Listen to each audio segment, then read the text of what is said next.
Welcome to So You've Become an Online or Blended Teacher, Now What? This is episode 11, Constructivism Online.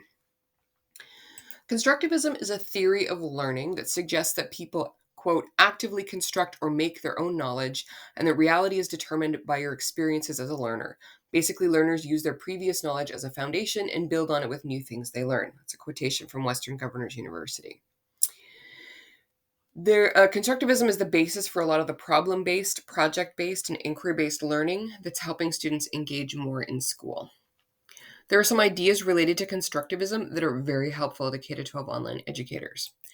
One is the Adolescent Community of Engagement Framework, developed by Borup and colleagues in 2014, which is in turn based on Garrison and colleagues' Community of Inquiry Framework, which focuses on higher education online learning. There are lots of other theories involved too. We all stand on the shoulders of giants. But ACE says that if teachers, parents, and peers of a given student are engaged, then that student will engage more. And they describe engagement as cognitive, affective, and behavioral. So are they thinking, what do they feel, and what are they doing? And we can only really measure the behavioral one, but the other ones kind of show up in their behavior. So that's fascinating, but what's the point? What does this mean for me in my new online or blended classroom? Okay, so here it is. If you are knowledgeable, enthusiastic, and doing stuff to facilitate learning, and the kids in the class are, for the most part, learning, enthusiastic, enjoying themselves, participating, behaving appropriately, and the parents are supporting their kids by asking about their learning, showing positive feedback, getting involved, then each kid in the class will learn more. So let's take teachers as knowledgeable, enthusiastic, positive, and facilitating learning as a given, okay, because that's what we do. But how do we get peers involved? So this is where the connection back to constructivism comes in. Cooperative learning, co-constructed learning, group work, peer assessment, peer feedback, open educational practices like publishing work online or sharing it with another group of students, whether that's across the hall or around the world. All of these serve to activate that peer engagement. Are you teaching foods? Why not have students interview someone about their food preferences and propose a new dish that the partners never tried before they might like? Maybe they can make a gift recipe for that person to follow along and try cooking it. Peers don't have to be in the class either.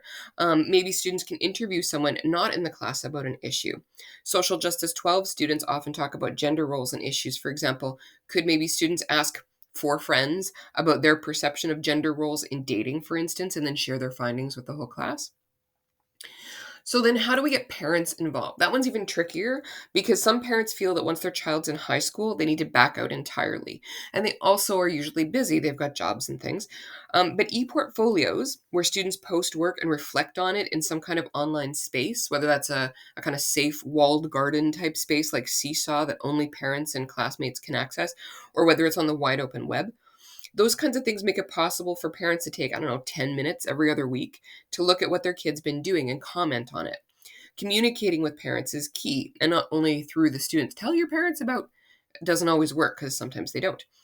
You likely have to do some kind of parent-teacher communication meetings. Try inviting your students to these meetings and have them talk about what they're learning and why they're earning the mark that they are. These are my favorite meetings because I usually get to turn them over to the students. My son has a C. Why does he have a C? Well, young man, why do you have a C? Tell your dad all about it. Inviting parents to presentations or recording a presentation and then posting them for parents to view, either with or without student reflections attached, is also valuable. If parents know what their kids are doing, they're more likely to encourage them to keep doing it or focus on improvement.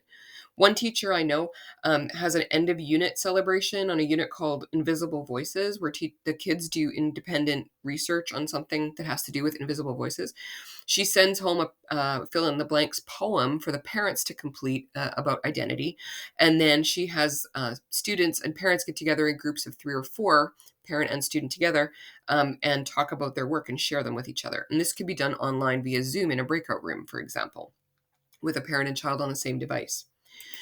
Teenagers are constructing their identities and constructing their sense of who they are. It makes sense that they can then help construct their own idea of math or short stories too. And I'm not saying that constructivism is the only learning theory or even that it's the best one ever, but I am saying that there's a lot we can borrow from it to teach teenagers better online. Thanks for listening. If you have questions, please don't hesitate to email. And as usual, there's a reference page in the comments. Thank you.